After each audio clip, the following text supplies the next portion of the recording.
និយាយថានឹងស្រឡាញ់អូនបានទេអូនចង់ស្ដាប់ម្ដងទៀតតើបានទេចង់ឲ្យបងនេះឯងដោដែរចង់ធ្វើជាមនុស្សបងស្នេហ៍ជាងគេ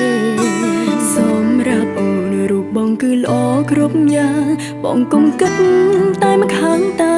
បានទេបើបងស្រឡាញ់អូនកុំស្ដាប់ពាក្យគេ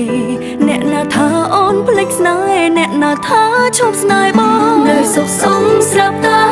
មានអារម្មណ៍ចង់យំមានអារម្មណ៍ថាឯកាគ្មានអ្នកណាយល់អារម្មណ៍ក្នុងតែសោកសប្បាយខ្លាចជាសោយលែងសំគេរៀបចំឲ្យយើងបែកបងក៏ព្រមឲ្យតាមគេនៅសុខសង្ស្រាប់តែមាន